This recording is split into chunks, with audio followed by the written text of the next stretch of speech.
આપણા તારના પ્રભુ ઈસુ ખ્રિસ્તના નામમાં પ્રેમી સલામ. પ્રભુ પિતાનો આભાર માનું છું. આ સુંદર તક પ્રભુએ આપી છે કે આજે હું તમારી સમક્ષ પ્રભુના વચનો ડિલિવર કરું. એ એકચ્યુઅલમાં અમારા રોટામાં નહોતું. જેમ તમે જાણો છો કે આપણી પાસે 2 બાળકો છે અને બાળકો પ્રભુનું વચન ડિલિવર કરતા હોય છે. પણ આપણા બાળક બકુલભાઈ તેઓનું ગત અઠવાડિયામાં એમની એક સર્જરી થઈને એમાંથી હજુ એ રિકવર નથી થઈ શકે. એટલે હજુ એમને ખાસું પેઇન છે. તો આ એક પણ વિનંતી છે કે આપણા બાળક બકુલભાઈને પણ તમે પ્રાર્થનામાં ધરી રાખશો, બરાબર? એટલે છેક છેલ્લી ઘડીએ સુધી અમે પ્રયત્ન કરતા હતા કે કદાચ એ આવી શકે આજે, પણ એ નથી આવી શકે આજે. અને એ જ પ્રમાણે આપણા બીજા બાળક સાહેબ ડેવિડભાઈ અત્યારે એના કંપનીના કામના અર્થે થઈને બહાર ગામ છે, બરાબર? પણ પ્રભુ પિતાનો હું ખૂબ આભાર માનું છું. મને જ્યારે જ્યારે પણ તક મળે છે પ્રભુના વચન શેર કરવાનો મને બહુ આનંદ આપે છે અને એના માટે હું પ્રભુનો પુષ્કળ આભાર માનું છું. જે પ્રમાણે આપણે જાણીએ છીએ કે આ વર્ષનું આપણું જે થીમ છે, અને જે થીમ છે એ તો ડિસાઇપલશિપ કે શિષ્યપણ, એના ઉપર આપણે આ વર્ષે જુદા જુદા ટોપિક્સ ઉપર મનન કરતા આવ્યા છે આખું વર્ષ દરમિયાન. અને એનું જે થીમ વર્ષ જે લેવામાં આવ્યું છે તો કોલોસિયન પાઉલ પ્રેરિતનો પત્ર તેનો 2 અધ્યાય 6 અને 7મી કલમ, કે જેમાં પાઉલ કહે છે કે તેથી જેમ તમે ખ્રિસ્ત ઈસુ પ્રભુને સ્વીકાર્યો છે તેમ તમે તેનામાં ચાલો અને તેનામાં જળ ઘાલેલા તથા સ્થપાયેલા થઈને તથા મળેલી શિખામણ પ્રમાણે વિશ્વાસમાં દ્રઢ રહીને તેની વધારે અને વધારે આભાર સ્તુતિ કરો. શું? તે પ્રભુ ઈસુ ખ્રિસ્તમાં જળ ઘલાયેલા તથા સ્થપાયેલા થઈને. અને આ બહુ અગત્યની આ બાબત છે અને એના જુદા જુદા પાસાઓ આપણે અત્યાર સુધી જોતા આવ્યા છે. અને એના જ ભાગરૂપે જે આ મહિનાનું જે આપણું સબ થીમ છે, કે જે સબ ટોપિક તમે જો કહો તો એ તો છે વર્શિપ ઉપર, કે આરાધના, કે પ્રભુનું ભજન. હા, અને આપણે જે પહેલા 2 રવિવારોમાં આપણે બકુલભાઈ અને ડેવિડભાઈએ જે રીતના આપણને મનન કરાવ્યું એમાં આપણે એ બધી બાબતો જોઈ ગયા કે વર્શિપ કરવું, કે આરાધના કરવું, કે ભજન કરવું એ શું છે, એ કેમ કરવું જોઈએ, એ બધી બાબતો ઉપર આપણે મનન કરી ગયા. હવે એ બાબતો જે છે એક રીતે તમે જો જોવા જાઓ તો એ થિયોરિટિકલ બાબતો છે કે જેમાંથી આપણે શાસ્ત્રમાંથી જોઈએ છીએ કે શાસ્ત્ર આ પ્રમાણે કહે છે કે આપણે આ કરવું કે આ ના કરવું, કે જે બાબત. પણ એક અગત્યની વસ્તુ શું બની જાય છે, એક સવાલ આપણા માઇન્ડમાં આવે ને કે આને હું મારા જીવનમાં કેવી રીતના લાગુ કરું. કે આજે પ્રભુ મને એમ કહે છે કે જેઓ ભજન કરે છે તેઓએ આત્માથી તથા સત્યતાથી ભજન કરો. તો what does it mean in reality, બરાબર? કે પ્રેક્ટિકલ સેન્સમાં એનો શું મતલબ થાય? તો એ આપણે શાસ્ત્ર વગર બીજી કોઈ બાબત નથી શું કરવા જોઈએ. તો શાસ્ત્રમાં જ પ્રભુએ આપણને એવા એક્ઝામ્પલ્સ આપ્યા છે કે જેમાંથી આપણે એ જોઈ શકીએ કે પ્રભુ શું કહેવા માંગે છે. એટલે આપણે શાસ્ત્રમાંથી આજે 2 વ્યક્તિઓના એક્ઝામ્પલ્સમાંથી આપણે સમજવાનો પ્રયત્ન કરીશું કે ખરી ભક્તિ કોને કહેવાય, કે ટ્રુ વર્શિપ કોને કહેવાય, બરાબર? અને એ એક્ઝામ્પલમાંથી આપણે જોઈશું, બરાબર? એટલે આ કોઈ થિયોરિટિકલ ટોક નથી. આ બેઝિકલી જે પ્રભુના વચનમાંથી આપણને પ્રભુએ જે બતાવ્યું છે એમાં આપણે સાથે મળીને પછી એના ઉપર આપણે મનન કરનાર છે, બરાબર? તો તમારી પાસે તમારા જો શાસ્ત્રો હોય તો તમે માર્કની સુવાર્તા આપણે જે વાંચન કર્યું એનું તમે ઓપન રાખશો. માર્કની સુવાર્તા અને તેનો 14મો અધ્યાય અને તેનો 3 થી 9મી કલમનું જે આપણને વાંચન કરવામાં આવ્યું છે તો એના ઉપર આપણે મનન કરનાર છે. એમાં એક સ્ત્રી છે એનો દાખલો અને બીજી એક વ્યક્તિ, અને એ તો દાઉદ, બરાબર? આપણે જાણીએ છીએ કે શાસ્ત્રમાં જે તમે રિયલ સેન્સમાં જો વર્શિપ કે ટ્રુ વર્શિપની વાત કરો તો દાઉદ જેવું બીજું કોઈ એક્ઝામ્પલ તમને મળશે, બરાબર? ગીતશાસ્ત્રમાં જાણે ઓલમોસ્ટ હાફ જેટલા ગીતો એણે લખેલા છે. અને એની જે સ્તુતિ આરાધના કરવાની જે રીત, એની જે વર્શિપ કરવાની રીત, નોટ ઓનલી ધેટ, પણ પ્રભુ એને મનગમતો માણસ નથી કહેતો. કેમ કે એનું પોતાનું જીવન પણ, ભલે એણે કેટલી બધી ભૂલો કરી, બરાબર, પણ તેમ છતાં એનું જે અંતઃકરણ હતું એ તો પ્રભુ તરફ હતું, બરાબર? તો આપણે એ સબ થીમને ધ્યાનમાં લઈને અને એના ઉપર આપણે આજે મનન કરનાર છે કે એક્ઝામ્પલ્સને જોઈને, બરાબર? તો આપણે આજના મનનમાં જઈએ એની પહેલાં આપણે ટૂંકી પ્રાર્થના કરીએ. હે અમારા પ્રભુ અને અમારા દેવ, અમારા આકાશમાંના બાપ, ફરી એક વખત અમે તમારો ખૂબ ખૂબ આભાર માનીએ છીએ પ્રભુજી આ સુંદર સમયના માટે. અત્યારે પ્રભુજી જ્યારે અમે તમારા વચનોના ઈર્દ ગીર્દ બેઠેલા છે ત્યારે અમારી પ્રાર્થના અને અમારી વિનંતી છે કે પ્રભુજી તમે આમ સર્વનો કબજો તમારા હાથમાં.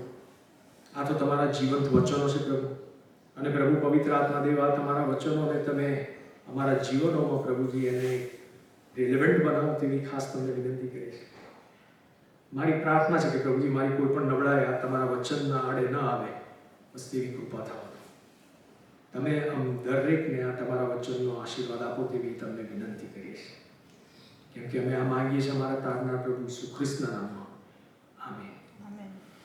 વેલ, તો આજે જે પ્રમાણે આપણે જે વાત કરી ગયા અને જે આપણે જે બધું અત્યાર સુધીના જે 2 રવિવારોમાં જે આપણે મનન કરી ગયા હતા એમાં આપણે જોઈ ગયા હતા કે કેવી રીતે વર્શિપ કરવી, બરાબર. તો એને જો એક રીતે આપણે રીકેપ કરી લઈએ, બરાબર, તો કે ભાઈ ભક્તિ શું કરવા કરવી, કે પ્રભુનું ભજન શું કરવા કરવું, કે વર્શિપ શું કરવા કરવું. તેમાં જે યશાયાનું પુસ્તક તેનો 43મો અધ્યાયની 21મી કલમમાં પ્રભુ શું કહે છે, આપણને પ્રભુએ બનાવ્યા છે એટલા માટે, બરાબર. તો ત્યાં પ્રભુ કહે છે કે મેં આ લોકોને મારા પોતાના માટે બનાવ્યા છે, તેઓ મારી સ્તુતિ ગાશે, બરાબર. એટલે આપણે જે એક્ઝિસ્ટન્સ ધરાવીએ છીએ, આપણે એક્ઝિસ્ટન્સ એટલા માટે ધરાવીએ છીએ કે જેથી કરીને આપણે આ પૃથ્વી પર રહીને આપણે પ્રભુની આરાધના કરીએ, એની ભક્તિ કરીએ, એને આપણા જીવનોમાં જે બધા કાર્યો કર્યા છે એના માટે થઈને એના વખાણ કરીએ, બરાબર, કે જેથી કરીને પ્રભુ મહિમાવંત થાય. તો આ એક બાબત છે. બીજું તમે જોવા જાઓ તો એ પ્રભુની પોતાની ઈચ્છા પણ છે, બરાબર. જેમ આપણે જે ગયા રવિવારે જે સમરૂની સ્ત્રીનું જે પેસેજ ઉપર જ્યારે મનન કર્યું હતું ત્યારે આપણે જોયું હતું ને કે યોહાનની સુવાર્તા તેનો 4થો અધ્યાય 23મી કલમમાં પ્રભુ ઈસુ ખ્રિસ્ત ત્યાં સમરૂની સ્ત્રીને શું કહે છે, ખરા ભજનારા આત્માથી તથા સત્યતાથી બાપનું ભજન કરશે, કેમ કે એવા ભજનારાઓને બાપ ઈચ્છે છે. ઇંગ્લિશ વર્ઝન્સમાં કહે છે કે true worshippers will worship the father in spirit and in truth, for the father is seeking such people to worship him. He is seeking, he is looking for, એમ કરીને શાસ્ત્ર કહે છે, બરાબર. એટલે પ્રભુની એક ઝંખના છે, પ્રભુ શોધે છે એવા ખરા ભજન કરનારાઓને, ખરા ભજનારાઓને પ્રભુ શોધે છે, પ્રભુ ઈચ્છે છે, એ બાબત આપણને જોવા મળે છે. ત્રીજું જો તમે જોવા જાઓ તો અહીંયા પાઉલ આપણે જે પહેલા રવિવારે જે મનન કર્યું તેમાં પાઉલ એ જે રોમિયોને પત્ર લખ્યો તેનો 12મો અધ્યાયમાં ત્યાં પાઉલ પછી ત્યાં રોમિયોને કહે છે કે શું કે દેવની દયાની ખાતર થઈને એમ કહે છે ને કે દેવની દયાની ખાતર એ વિનંતી કરે છે કે હું તમને વિનંતી કરું છું કે દેવની દયાની ખાતર તમે તમારા શરીરોનું જીવતું તથા પવિત્ર અને દેવને પસંદ પડે એવું અર્પણ કરો. અને એ શું કે તમારી બુદ્ધિપૂર્વકની સેવા છે એમ ત્યાં શાસ્ત્ર જણાવે છે, બરાબર. ઇંગ્લિશ વર્ઝનમાં કહે છે કે this is your true and proper worship. એક વર્ઝનમાં કહે છે કે this is your spiritual worship, બરાબર. અને એટલા જ માટે અગત્યનું છે, બરાબર. બીજું એક જો રીઝન તમે જો જોવા જાઓ કે કેમ આપણે ભજન કરવું, કે કેમ આપણે ભક્તિ કરવી, કે કેમ આપણે વર્શિપ કરવું, તો એ તો એક સાબિતી બની રહે છે. It is an evidence. મારા જીવનમાં પ્રભુએ કામ કર્યું હોય, મને જો પાપના દલદલમાંથી પ્રભુએ બહાર કાઢ્યો હોય, મને જો અંધકારની સત્તાના હેઠળથી પ્રભુએ મને મુક્ત કર્યો હોય, અને તેમ છતાં જો હું પ્રભુનું જો ભજન ન કરું તો એક પેરાડોક્સ, એક વિરોધાભાસ છે, બરાબર. એ કેવી રીતના બની શકે કે કોઈ વ્યક્તિ જો પાપના બંધનમાં સપડાયેલું હતું, અંધકારની સત્તાના હેઠળ હતું, પાપમાં લદાયેલું હતું, અને એને જો પ્રભુએ એમાંથી બહાર ખેંચી કાઢ્યું, અને તેમ છતાં એ જો જીવન જો પ્રભુનું ભજન ન કરે તો then it becomes a paradox. એટલા માટે હું એમ કહું છું કે it is an evidence, બરાબર. અને નોટ ઓનલી ધેટ, તમે જો યશાયાના પુસ્તકનું જે 43મો અધ્યાય 21મી કલમમાં જ્યાં વાંચ્યું ત્યાં પ્રભુ કહે છે તેઓ મારી સ્તુતિ ગાશે એમ કહે, બરાબર. They will declare my praise. એટલે એક રીતે આને જેમ ફ્યુચર ટેન્સમાં પ્રભુ વાત કરતો એ પ્રમાણે પ્રભુ કહે છે કે આ લોકો એ છે કે they will, કદાચ હું પ્રભુમાં નથી ત્યાં સુધી કદાચ I will not, પણ પ્રભુ મારા જીવનમાં જો કાર્ય કરે તો પછી ઇટ વિલ બીકમ મારા લાઈફનું એક હેતુ બની રહેશે, એક મકસદ બની રહેશે, બરાબર. અને એક એવિડન્સ રૂપ બની રહેશે, બરાબર, કે પ્રભુએ મારા જીવનમાં કામ કર્યું છે. અને છેલ્લું એક જો બાબત જોવા જાઓ કે ભાઈ ભક્તિ કેમ કરવી, કે વર્શિપ કેમ કરવી, કે આરાધના કેમ કરવી, તો એ તો એ છે કે સ્વર્ગમાં આ જ મેઇન એક્ટિવિટી છે. આપણે તમે જો પ્રકટીકરણનું પુસ્તક તેનો 4થો અને 5મો અધ્યાય તમે જો વાંચન કરો તો ત્યાં તમને જાણ થશે કે દિવસ રાત સતત પ્રભુની ત્યાં આરાધના થાય છે, તેની સ્તુતિ થાય છે, બરાબર. શાસ્ત્ર આપણને જણાવે છે ને કે દૂતો સરાફો કરવો એ કહેતા થાકતા નથી એમ કરીને. એટલે જો તમે ને હું જો આપણે પ્રભુ ઈસુ ખ્રિસ્ત ઉપર વિશ્વાસ કરનારા છે અને આપણે જો કહીએ છીએ કે આપણે સ્વર્ગમાં જઈશું એક દિવસે, તો ત્યાં સ્વર્ગમાં જઈને આ જ આપણી મેઇન એક્ટિવિટી છે. તો પછી why not make ourselves tuned to that from now on? એટલે આ બધી બાબતો છે કે જેમાંથી આપણે એ જોઈએ છે અને આપણે જે રિકેપ કરી ગયા એ બધી બાબતોમાંથી આપણને જોવા મળે છે કેમ આપણે આરાધના કરવી, કે કેમ આપણે ભજન કરવું, બરાબર. અને એમાંથી એક વસ્તુ આપણને જે આ દિવસોમાં જે આપણે જોઈ હતી તો શું કે આ બધા લિસ્ટમાંથી આપણને જોવા મળે છે કે આપણે આત્માથી અને સત્યતાથી ભજન કરવાની વાત છે, બરાબર. તો આત્માથી અને સત્યતાથી જ્યારે ભજન કરવાની વાત હોય તો એને સમજવા માટે પછી મેં જેમ કીધું કે જે આપણે જે બે વ્યક્તિઓ છે શાસ્ત્રમાં અને એમના એક્ઝામ્પલમાંથી આપણે જોનાર છે. તો સૌથી પહેલો તો તમે જો જોવા જાઓ એક તો મેં તમને જેમ કીધું કે એક તો દાઉદના જીવનમાંથી આપણે જોઈશું એના એક્ઝામ્પલ્સ પરથી, પણ એ એક્ઝામ્પલ્સને આની સાથે જેમ આજે પ્રભુ ઈસુ ખ્રિસ્તને અત્તર એના ઉપર અત્તર રેડનાર જે સ્ત્રીનું એ વર્ણન કરવામાં આવ્યું છે એના એપિસોડના જ આપણે ભાગરૂપે પછી દાઉદના જીવનમાંથી પણ આપણે જોનાર છે, બરાબર. તો અહીંયા તમે જો જોવા જાઓ તો માર્કની સુવાર્તા તેનો 14મો અધ્યાય અને તેની જે 3જી કલમ છે, તો ત્યાં આપણને એવી રીતની જાણ કરવામાં આવે છે કે ત્યાં પ્રભુ બેથાનિયામાં સિમોન કોઢિયાના ઘરમાં હતો. એની પહેલા તમે જો પહેલી કલમમાં તમે જોવા જાઓ તો ત્યાં આપણને એ ઇન્ફોર્મેશન આપવામાં આવે છે કે 2 દાડા પછી પાસ્કા પર્વ છે. એટલે 2 દાડા પછી પાસ્કા પર્વ છે એટલે યરુશાલેમમાં ખાસી બધી ભીડભાડ હશે. આપણે જેમ જાણીએ છીએ કે હિસ્ટોરિકલ રેકોર્ડ્સ પ્રમાણે પણ કે જ્યારે પાસ્કાનો વખત હતો એ પર્વ વખતે 20 લાખથી વધારે લોકો ત્યાં યરુશાલેમમાં ભેગા થતા, બરાબર. એટલે ખાસી બધી ચહેલપહલ ને બધું ચાલતું હશે. અને એ દરમિયાનમાં એના 2 દિવસ પહેલા યરુશાલેમની પાસે જે બેથાનિયા ગામ છે, તો ત્યાં પ્રભુ ઈસુ ખ્રિસ્ત અહીંયા આપણને શાસ્ત્ર કહે છે કે સિમોન કોઢિયાના ઘરમાં હતો. અને બીજું શું? અને ખાવા બેઠો હતો. અને પછી ત્યાં શું થાય છે તે કહે છે કે ત્યારે એક સ્ત્રી સંગેમરમરની ડબ્બી લઈને આવી. શાસ્ત્ર આપણને ત્યાં એ પ્રમાણેની ઇન્ફોર્મેશન આપે છે કે જટામાસીના અતિ મૂલ્યવાન અત્તરની ભરેલી સંગેમરમરની ડબ્બી લઈને આ સ્ત્રી ત્યાં આવે છે. એટલે આ એક પોઈન્ટમાંથી આપણને શું જોવા મળે છે? આ સ્ત્રી કોઈ આકસ્મિક રીતે ત્યાં નથી પહોંચી, બરાબર. તમે જો એની જે પ્રમાણે એની વેલ્યુની વાત કરવામાં આવે છે કે 300 દિનારથી વધારે એની વેલ્યુ, એ જે એને જે પરફ્યુમ કે એને જે અત્તરની જે વર્ણન કરવામાં આવ્યું છે એ 300 દિનારથી વધારે કિંમતનું એ અત્તર છે, બરાબર. અને એને તમે જો એન્શિયન્ટ ટાઈમ્સ પ્રમાણે તમારી હિસ્ટોરિકલ રેકોર્ડ્સમાં તમે જો જોવા જાઓ તો એ પ્રભુ ઈસુ ખ્રિસ્તનો જ્યારે વખત હતો એ દરમિયાન રૂમી જે સૈનિકો હતા એ લોકોની આખા વર્ષની આવક 225 એટલે 225 દિનાર એ લોકોની આવક હોતી હતી.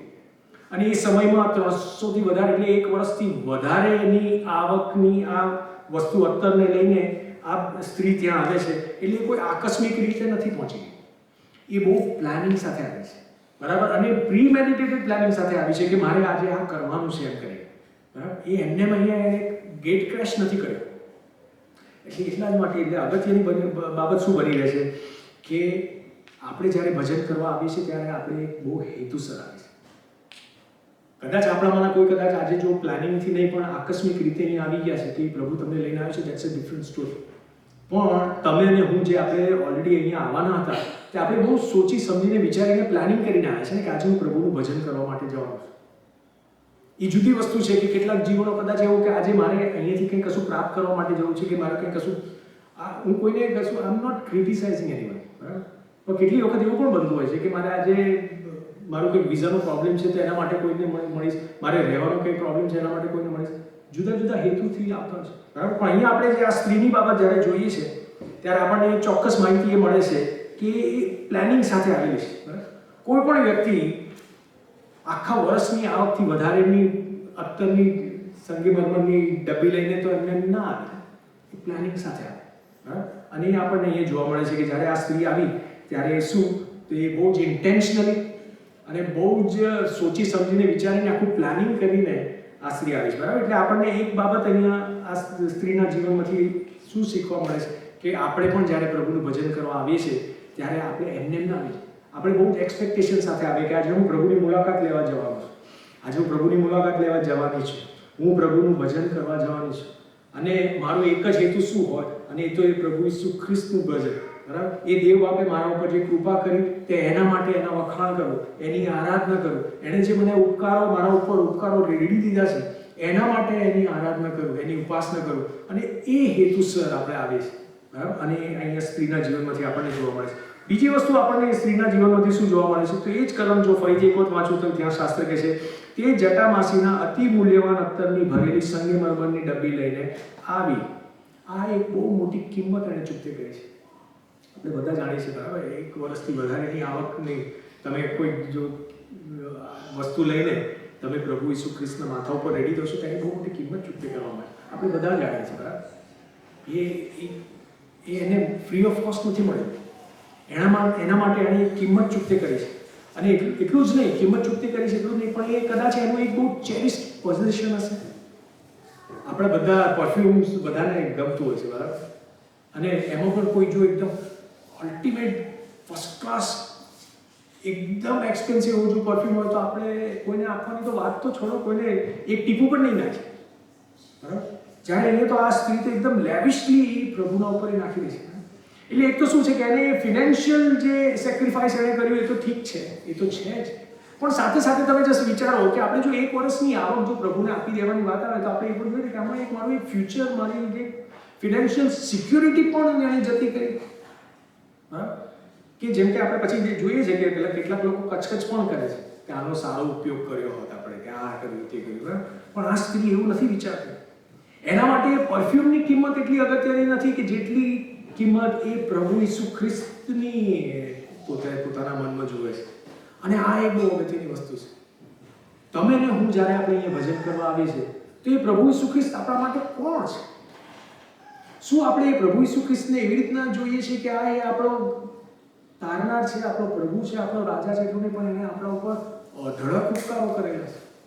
આપણે જે સર્વાઈવ કરીએ છીએ એ જ એની કૃપા છે. આપણે જે એક્ઝિસ્ટ કરીએ છીએ એની કૃપા છે. એટલું જ નહીં, પણ એને તો અનંતકાળનું જીવન પણ આપણને દાનમાં, ભેટમાં આપ્યું છે. તો એવી રીતે તમે આ બાય જે સ્ત્રીનું તમે જો જોવા જાઓ તો એને એના લાઈફમાં એટલો સખત એના પ્રભુના પ્રત્યેનો પ્રેમ હતો. અને એ પ્રેમ કેવી રીતના હતો? કેમ કે પ્રભુ એના ઉપર ઉપકાર કર્યો હતો, એને જે ફર્સ્ટ ટાઈમ એને અનુભવ કર્યો હતો એના કારણે થઈ નથી. તો આ જે બાબત છે કે જેમાં સેક્રિફાઈસની આપણે વાત કરીએ છીએ, બરાબર, તો એમાં પછી આપણે દાઉદનો એક કિસ્સો લઈએ, બરાબર? તો તમે તમારા શાસ્ત્રમાં 2 સમુએલ અને તેનો 24મો અધ્યાય અને તેની 18 થી 25મી જે કલમો છે એમાં થોડુંક આપણે જોઈશું. 2 સમુએલનું પુસ્તક, તેનો 24મો અધ્યાય અને તેની 18 થી 25મી કલમ. હવે આ બધી કલમો આપણે વાંચીશું નહીં, પણ એનું તમને જો એક બેકગ્રાઉન્ડ આપો તો ત્યાં શું થયું હતું કે દાઉદે લોકોની ગણતરી કરાવી હતી ને એના કારણે પ્રભુનો કોપ એટલે પ્રભુ એના ઉપર નારાજ હતો, બરાબર? અને એના લીધે શું થયું કે પછી પ્રભુએ એના લોકમાં મરકી મોકલી. અને ત્યાં શાસ્ત્ર આપણને ત્યાં જણાવે છે કે કેટલાક હજાર એ મરકીથી 70,000, બરાબર? 2 સમુએલ તેનો 24મો અધ્યાય અને તેની 15મી કલમમાં તમે જોશો તો ત્યાં લખ્યું છે કે પ્રભુના દૂતે યહોવા ઇસ્રાએલનું મરકી મોકલી અને દાનથી તે બેરશેબા સુધીમાં લોકોમાંથી 70,000 માણસો મરણ પામ્યા. હવે આ દાઉદની ભૂલ હતી, પણ ન્યાય શાસનને ઇસ્રાયેલી લોકો ઉપર પ્રભુએ મૂકી આપ્યું, બરાબર? તો પછી દાઉદ પછી પ્રાર્થનામાં બેસે છે પ્રભુની સાથે, બરાબર? અને પછી 17મી કલમમાં આવીએ તો ત્યાં આપણે જોઈએ છે અને શું કે અને જે દૂત લોકોને મારતો હતો તેને જોઈને દાઉદે યહોવાને કહ્યું કે જો પાપ તો મેં કર્યું છે, દુષ્ટતા પણ મેં કરી છે, પણ આ ઘેટા એમણે શું કર્યું છે? કૃપા કરીને તારો હાથ મારી વિરુદ્ધ તથા મારા બાપના કુટુંબની વિરુદ્ધ થાઓ. યુ પ્લીઝ સ્પેર ધેમ. આમનો શું વાંક હતો? મારો વાંક હતો ને પ્રભુ. અને પછી ત્યાં પ્રભુ એ ગાદ પ્રબોધકના હસ્તક પ્રભુ દાઉદની સાથે વાત કરે છે.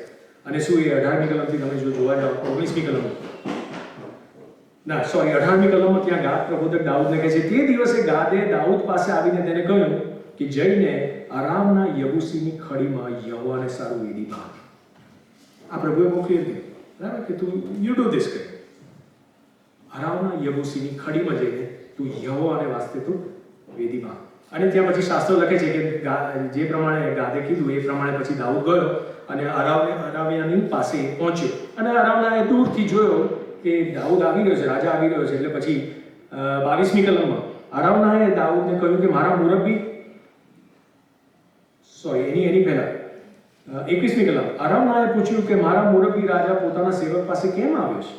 દાઉદે કહ્યું કે લોકોમાંથી મરકી બંધ થાય માટે યહોવાને અર્થે વેદી બાંધવા માટે તારી પાસેથી આ ખડી વેચાતી લેવામાં આવ્યો છું. ત્યારે પછી 22મી કલમમાં અરાવના કહે છે કે અરાવનાએ દાઉદને કહ્યું કે મારા મુરબ્બી રાજાને જે સારું લાગે તે લઈને તે અર્પણ કરે. જો દહનાર્પણ ને સારું બળદો છે ને લાકડા ને સારું ખડીના ઓજાર તથા બળદોનો સામાન છે, એ સગળું હે રાજા આ અરાવના રાજાને આપે છે. નોટ ઓનલી દેટ, એટલે ખાલી ખડી આપવાની વાત નહીં. અરાવનાએ કીધું કે તું ખડી નહીં, સાથે સાથે એના માટેના અર્પણના જે બળદો ને આ સામાન ને બધું પણ હું તને આપીશ. અને એટલું જ નહીં, એનો ઇન્ટેન્શન પણ આપણને બતાવે છે કે એમાં એનો કોઈ કશો વાંધો નહોતો. કેમ કે કહે છે કે શું કે હે સગળું રાજા આ આરામના રાજા તને આપે છે, દેટ્સ ફાઇન. અને પછી તારો દેવ યહોવા તને માન્ય કરો, બરાબર? એટલે આરામનાને કોઈ પ્રોબ્લેમ નથી આ વસ્તુમાં.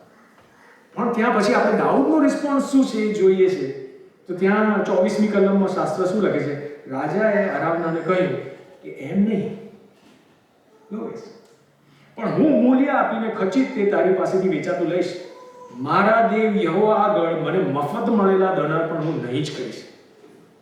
એટલે એક વસ્તુ દેખાય છે કે દાઉદનો જે ઇન્ટેન્શન શું છે કે મને મફત મળેલા દનાર પણ હું દેવને નહીં અર્પણ કરીશ અને મૂલ્ય આપીને જ હું એ નહીં કરીશ. બરાબર? એટલે જેમ આપણે પેલી સ્ત્રીના કેસમાં જોયું, અહીંયા દાઉદના કેસમાં પણ આપણે જોઈએ છે કે દાઉદ પોતાને જેને કિંમત ના ચૂકતે કરી હોય એવી કોઈ વસ્તુ એ પ્રભુને અર્પણ નહીં કરે. ઇંગ્લિશ વર્ઝનમાં તમે જો જોવા જાઓ તો ત્યાં લખે છે કે I will not sacrifice to the Lord my God burnt offerings that cost me nothing.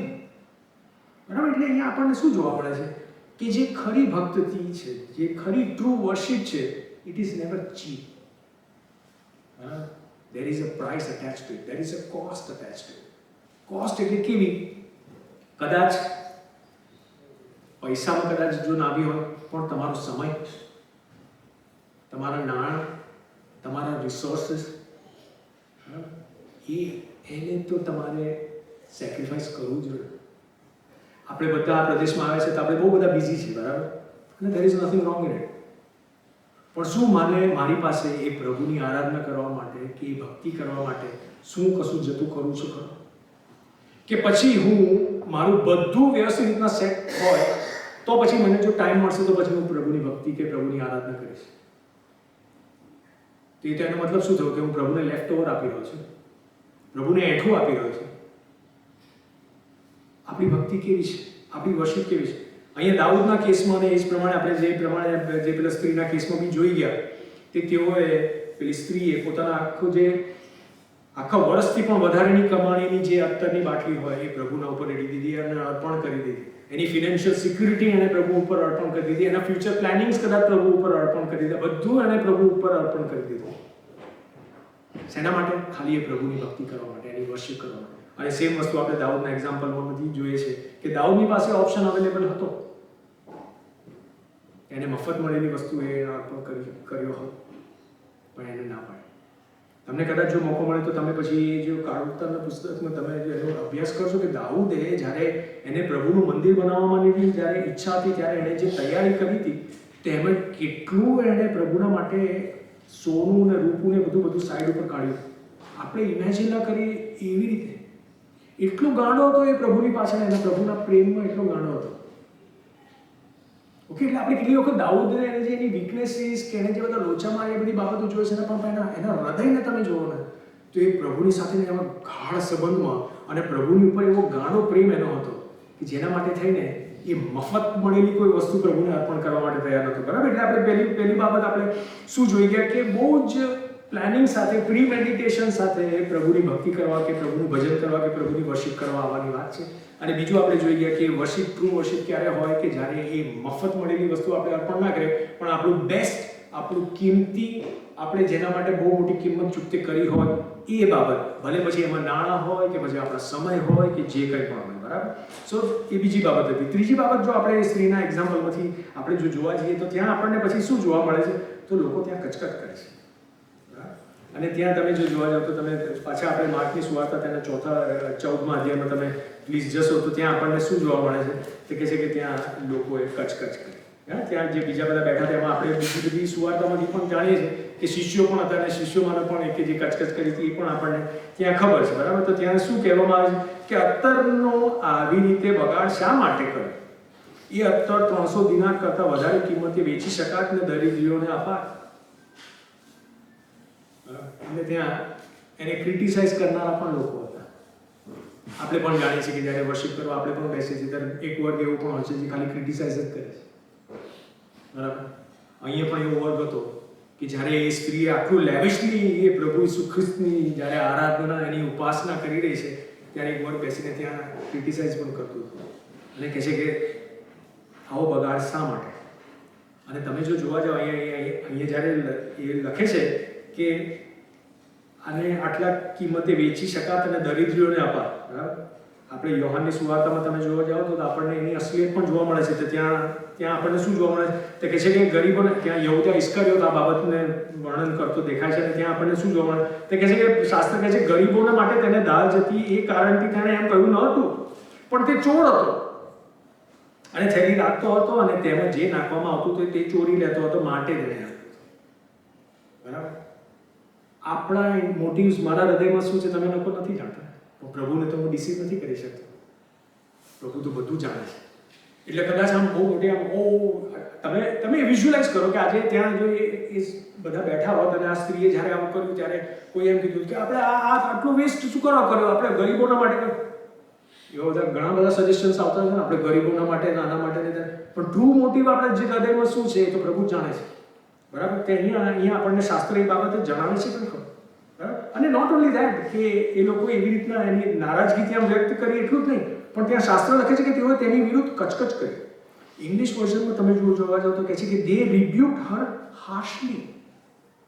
એટલે ખાલી એ લોકોએ એવું મનમાં વિચાર્યું કે કચકચ કરી એટલે નારાજ થયા એટલું જ નહીં, પણ શાસ્ત્ર આપણને એ પણ જણાવે છે કે આ લોકોએ એ સ્ત્રીને પણ રિબ્યુક કરી, કે એને સ્કોલ્ડ કરી. એક વર્ઝનમાં કહે છે કે દે ડિડન્ટ કીપ ધેર, એટલે પોતાની નારાજગી એમની પાસે નહીં રાખી, પણ એમણે ઓપનલી એને ક્રિટિસાઇઝ કરી. દે ક્રિટિસાઇઝડ હર શાર્પલી, દે સ્કોલ્ડેડ હર હાર્શલી. આવી રીતના શાસ્ત્ર આપણને જણાવે છે. બરાબર? એટલે એ વર્ગ શાંત બેસી નહીં રહ્યો. પ્રભુ ઈસુ ખ્રિસ્તની આટલી લેવિશલી ઉપાસના થઈ રહી છે એ એમને માઇન્ડમાં નહીં આવ્યું, પણ એમને શું માઇન્ડમાં આવ્યું કે આનું બીજું કશું થઈ શકે. અને જસ્ટ ઇમેજિન કરો કે કહે છે કે આવો બગાડ પ્રભુ ઈસુ ખ્રિસ્તની વર્શિપ થઈ રહી છે ને, કે એને બગાડ થઈ રહ્યો છે એવી રીતના કરીને કોઈ જોવે છે. એ કેટલું અનફોર્ચ્યુનેટ કહેવાય. વેલ, આ 2000 વર્ષો પહેલા હતા એ થયું હતું, આજે પણ એ જ બધું થાય છે. બરાબર? એટલે હું આપણામાંના પણ કેટલાક જેઓ ફ્રીલી પ્રભુની વર્શિપ કરે છે, હું તમને એ જ ઉત્તેજન આપવા માંગુ છું કે ડોન્ટ ફીલ શાય અને ડોન્ટ કેર. તમારો પ્રભુ પ્રત્યેનો પ્રેમ એ તમે અને પ્રભુ જાણો છો, તમારું મોટિવ એ તમે અને પ્રભુ જાણો છો. બરાબર? તો પછી કોઈની બી નારાજગી, કોઈની કચકચ, ઇટ શુડન્ટ મેટર. બરાબર? વેલ, થોડા ડાયગ્રેસ થઈ ગયા આપણે, પણ હવે આ જ બાબતને આપણે દાઉદના કેસમાં પણ જોઈએ. બરાબર? તો દાઉદના કેસમાં તો હું તમને વિનંતી કરીશ, તમે બીજા સમુએલના પુસ્તકમાં પ્લીઝ જશો અને તેનો 6થો અધ્યાય. આ વખતે આપણે બીજો સમુએલ અને તેનો 6થા અધ્યાયમાં જઈએ. હવે બીજા સમુએલના 6થા અધ્યાયમાં એક ઇન્ટરેસ્ટિંગ આખું વર્ણન કરવામાં આવ્યું છે. અને એ તો શું હતું કે એનું તમને જો જસ્ટ થોડું બેકગ્રાઉન્ડ આપું તો શું છે કે પ્રભુ યહોવાનો કોષ એ દાઉદની ઈચ્છા હતી કે દાઉદ નગરમાં લઈ આવે. અને એમાં શું થયું, એમાં 2 જણાએ એને હાથ ટચ કરી લીધો, પ્રભુનો કોપ એના ઉપર ઉતરી આવે, ત્યાં પ્રભુએ મારી નાખ્યા. પછીથી દાઉદ ગભરાયો એટલે પછી દાઉદે કોષને નીચે મોકલી દીધો. પછી ત્યાં આપણને જાણ કરવામાં આવે છે કે દાઉદે કોષને ઓબેદ-એદોમીના ગિત્તીના ઘરમાં એને લઈ ગયો. અને પછી ત્યાં શાસ્ત્ર આપણને તમે જો 11મી 12મી કલમ તમે જોવા જાઓ તો કહે છે કે કરાર કોષ ઓબેદ-એદોમ ગિત્તીના ઘરમાં 3 માસ રહ્યો અને યહોવાએ ઓબેદ-એદોમ તથા તેના ઘરના સર્વને આશીર્વાદ દીધો.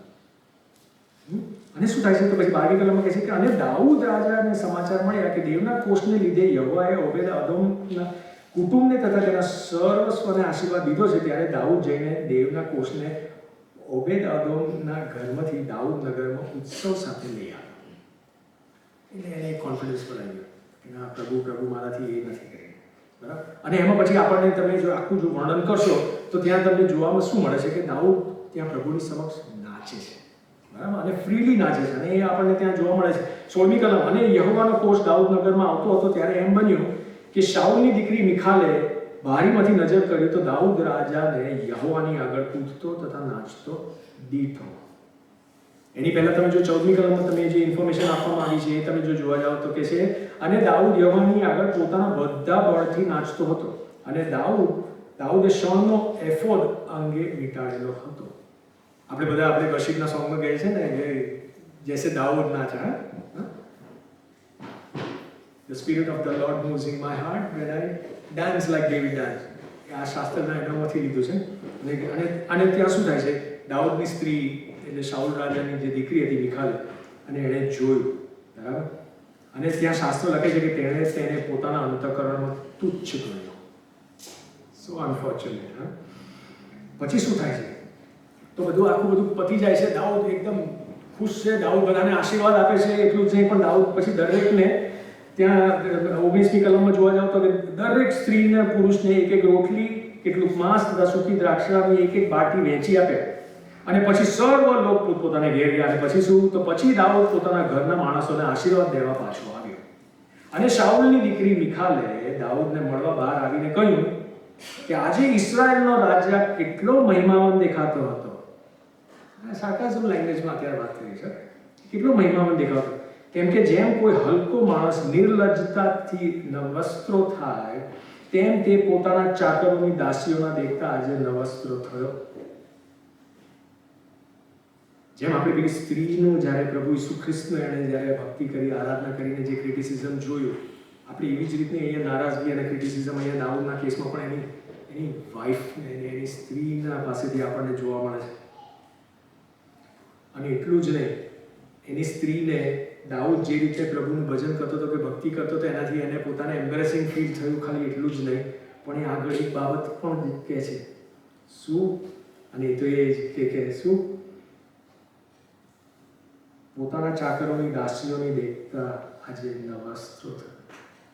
એટલે મિખાલ પોતે દાઉદના મોટિવને પણ ક્વેશ્ચન કરે કે તું આજે જે રીતના નાચતો હતો, એ તું પેલી દાસીઓને એને ઇમ્પ્રેસ કરવા માટે તું આ કરતો હતો. સો સેડ એન્ડ સો અનફોર્ચ્યુનેટ કે દાઉદે આવી રીતની એની વાઈફ પાસેથી નારાજગી તો નહીં, પણ એને ક્રિટિસિઝમ પણ આવી રીતનું એને ફેસ કરવું પડ્યું. જેમ પેલી સ્ત્રીની સાથે એ લોકો જે વાત કરતા હતા કે જેમાં એ લોકો નારાજગી વ્યક્ત કરી અને ક્રિટિસાઇઝ કર્યું, એવું જ આપણને દાઉદના કેસમાં પણ એની વાઈફના થ્રુ આપણને જોવા મળે છે કે ખાલી એને એ પોતે એનાથી એમ્બેરેસ ફીલ થાય છે એટલું જ નહીં, પણ એને ક્રિટિસાઇઝ બી કરે છે એટલું જ નહીં, પણ એ એના મોટિવને એ કરે છે કે તું આ તો હલકો એવું વર્ડ યુઝ કરે છે, જેમ કોઈ હલકો માણસ. તો દાઉદનો રિસ્પોન્સ શું હતો? તો દાઉદનો રિસ્પોન્સ આપણને ત્યાં જોવા મળે છે. અને એ તો શું જોવા મળે છે? અને દાઉદે મિખાલને કહ્યું કે એ તો યહોવાની આગળ મેં એમ કર્યું, જેણે યહોવાના લોક પર એટલે ઇસ્રાયલ પર મને અધિકારી ઠરાવવા સારું તારા બાપ કરતા તથા તેના કુટુંબના સર્વ કરતા મને પસંદ કર્યો છે, માટે હું તો યહોવાની આગળ ઉત્સવ કરીશ. આઈ વિલ સેલિબ્રેટ એમ કરીને ઇંગ્લિશ વર્ઝન લખે છે.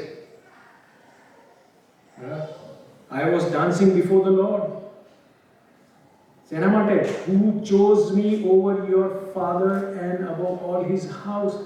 એણે મારા ઉપર આટલો મોટો ઉપકાર કર્યો, એના માટે થઈને હું આ કરતો હતો. તું મારા મોટિવની તું વાત કરે છે. સો અનફોર્ચ્યુનેટ. અને દાઉદ એ કહે છે કે I will celebrate before the Lord.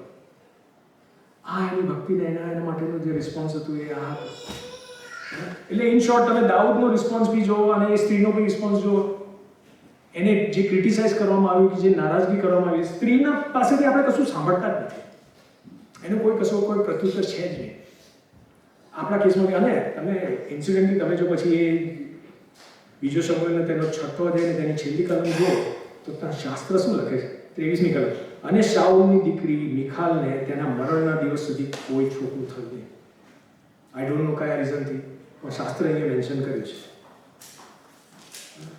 એટલે ત્રીજી બાબતમાં આપણે શું જોઈએ કે પ્રભુનું જ્યારે આપણે ઉપાસના કરીએ છીએ, એની ભક્તિ કરીએ છીએ, એની વર્શિપ કરીએ છીએ, ત્યારે સ્વાભાવિક રીતે એ બનશે જ કે કેટલાક નારાજગી વ્યક્ત કરશે, જેમાં સ્ત્રીની સાથે કેટલાક એને ક્રિટિસાઇઝ પણ કરશે, સ્કોલ્ડ કરશે, એને શાર્પલી સ્કોલ્ડ કરશે એવું લખવામાં આવ્યું છે. અને નોટ ઓનલી ધેટ કે પારકા લોકો સ્કોલ્ડ કરશે, એને તો દાઉદના કેસમાં તો એના ઘરમાંથી. એટલે આ જાણવું બહુ અગત્યનું છે. ને આમાંથી બહુ આપણને ઉત્તેજન પણ પ્રાપ્ત થાય છે કે આપણે જ્યારે પ્રભુની ભક્તિ કરતા હોય, જો આપણે ખરા આત્માથી અને સત્યતાથી ભક્તિ કરીએ છીએ, એવું બનશે કે કદાચ આપણને ક્રિટિસાઇઝ કરવામાં આવે. આ સ્ત્રીનો જે એક્ઝામ્પલ અને દાઉદનો એક્ઝામ્પલ શું હતો? It shouldn't matter. કદાચ આપણા ઘરના પણ આપણને ક્રિટિસાઇઝ કરે. આઈ ડાઉટ એવું કદાચ અહીંયા બનતું હશે, તો કદાચ એવું જો બને તો પણ ઇટ શુડન્ટ મેટર. કેમ? જેમ દાઉદે કીધું ને, એ મારા પ્રભુની આગળ. એટલે આપણી જે ભક્તિ હોય એ પ્રભુની આગળ. કોઈને શો ઓફ આપણે નથી કરતા. અને શો ઓફ કરીને શું ફાયદો? આઈ ડોન્ટ નો શો ઓફથી કંઈક ફાયદો થતો હશે? કેમ કે અલ્ટિમેટલી તો પ્રભુ મારી ભક્તિ માન્ય કરનાર છે.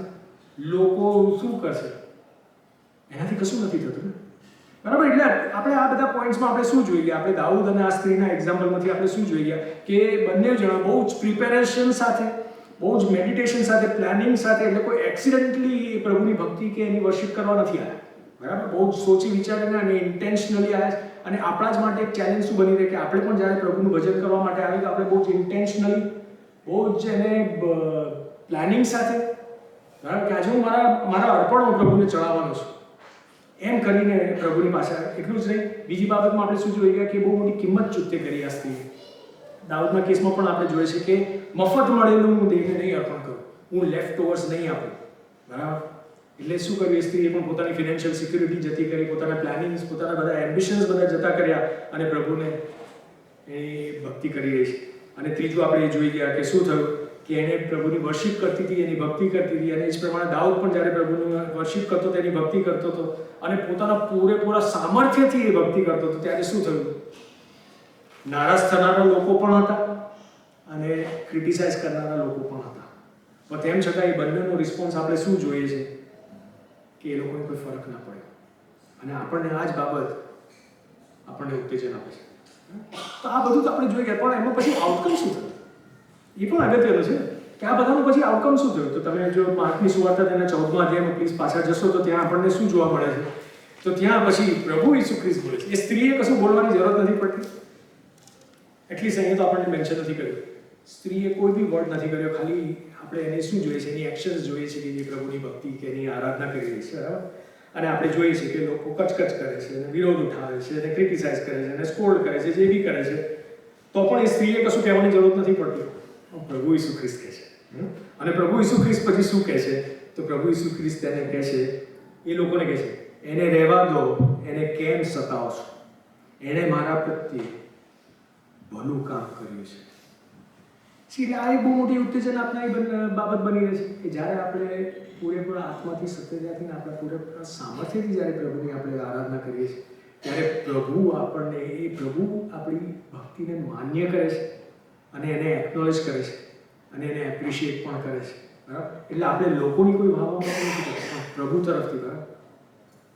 કેમ કે આ લોકોને ત્યાં ખરી ભક્તિ શું છે એ નહીં સમજમાં આવે, ટ્રુ વર્શિપ શું છે એ લોકોને નહીં સમજમાં આવે. એ લોકોના મત પ્રમાણે તો શું હતું કે આ તો બગાડ છે, આ ખોટો બગાડ છે.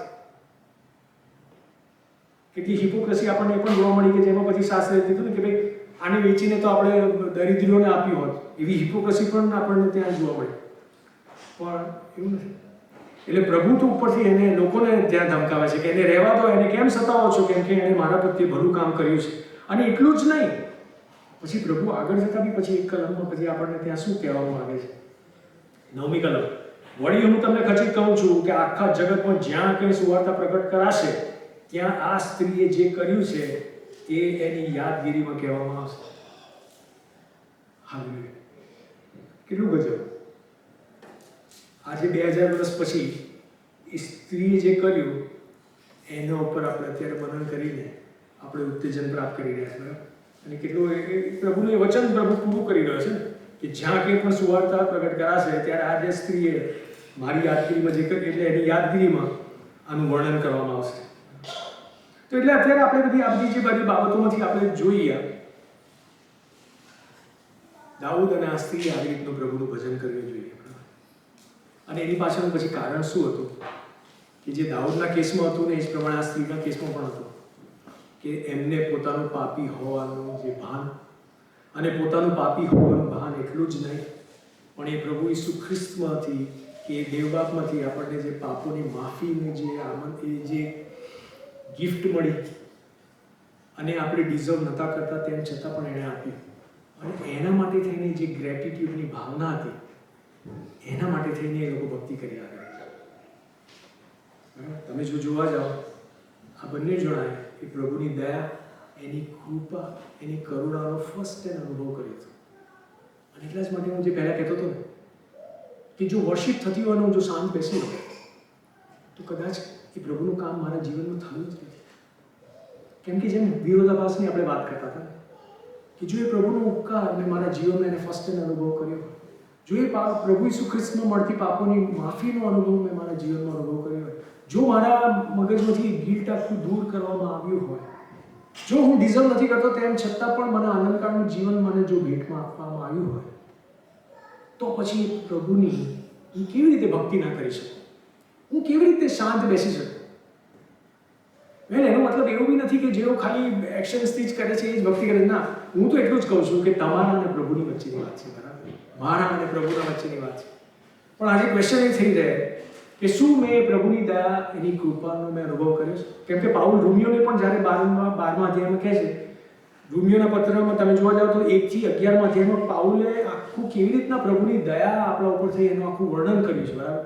અને પછી એમ કરીને 12મા અધ્યાયમાં આવે છે કે તેથી therefore એમ કરીને વાત કરે છે કે હું તમને વિનંતી કરું છું કે દેવની દયાની ખાતર થઈને, બરાબર, એણે આપણા ઉપર આટલી દયા કરી છે એમ કરીને તમે તમારા શરીરોનું જીવતું, પવિત્ર અને દેવને પસંદ પડે એવું અર્પણ કરો, અને એ તમારી બુદ્ધિપૂર્વકની સેવા છે. That is your true spiritual worship, એમ આપણને કહેવામાં. તો ક્વેશ્ચન આજે એ થઈ જાય કે શું મેં પ્રભુ ઈસુ ખ્રિસ્તમાં મળતી પાપોની માફી, શું એ પ્રભુ ઈસુ ખ્રિસ્તમાં મારું દેવ બાપની સાથેનું સમાધાન થયું, એ બાબતનો મેં શું રિયલ સેન્સમાં અનુભવ કર્યો છે? આપણે આપણી આંખો બંધ કરીને આ વચનના પ્રકાશમાં આપણા જીવનોને આપણે લાવીએ કે જે આપણે દાઉદ અને એ જે સ્ત્રીના એક્ઝામ્પલ્સમાંથી આપણે જોઈ ગયા. આજે પ્રભુનું વચન આપણને એ બાબતે કદાચ ચેલેન્જ જો કરતું હોય કે આપણે આપણા જીવનની એ પ્રમાણે તપાસ કરી જોઈએ કે શું હું ખરા અર્થમાં પ્રભુની આરાધના, એની ઉપાસના, એની વર્શિપ કરું છું? કે પછી જ્યારે પ્રભુની આરાધના કે એની વર્શિપનો સમય ચાલતો ત્યારે પછી હું મારું બીજું કંઈ માઇન્ડ બીજી ચાલતું હોય? જેમ પેલા લોકોએ એ સ્ત્રીને પ્રભુની આરાધના કે એની ઉપાસના કરતા અટકાવવા માટેનો પ્રયત્ન કર્યો, કેમ કે એમને એમ લાગ્યું કે આ જે થઈ રહ્યું છે એ તો એક બગાડ છે.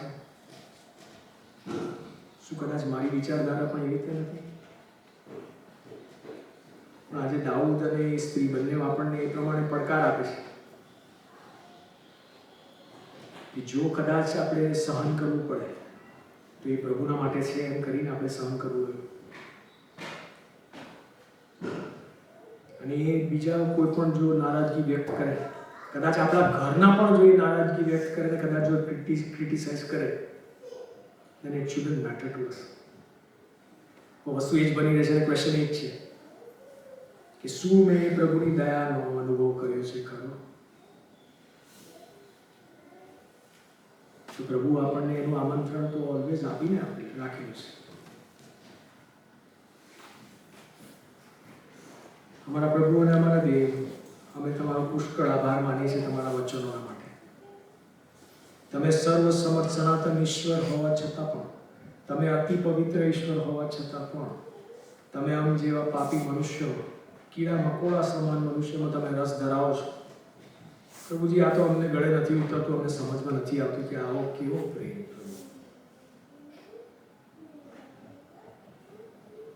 અને પ્રભુ, તમે અમને પસંદ કર્યા છે, બાકી અમે તો તમને શોધતા આવ્યા પણ નતા, પણ તમે અમને શોધતા આવ્યા છો. આ તમારો પ્રેમ અમને પ્રભુજી અમારા ગળે નથી ઉતરતો, અમને નથી સમજમાં આવતો કે આવો કેવો પ્રેમ.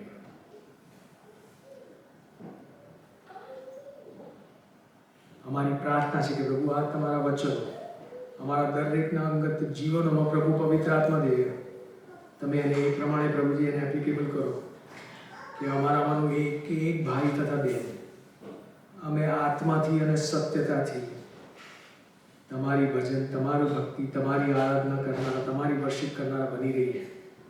એ જ અમારી પ્રાર્થનાની વિનંતી છે.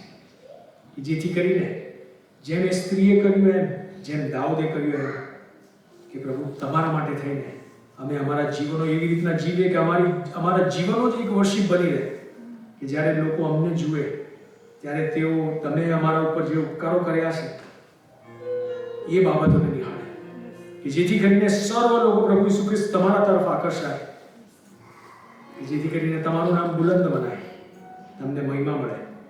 એ જ અમારી પ્રાર્થના છે. અમારી જાતને તમારા હાથોમાં સોંપીશ. માંગીએ છીએ વાલા તારના પ્રભુ ઈસુ ખ્રિસ્તના નામમાં, તમે સાંભળો અને સ્વીકાર કરો. આમેન.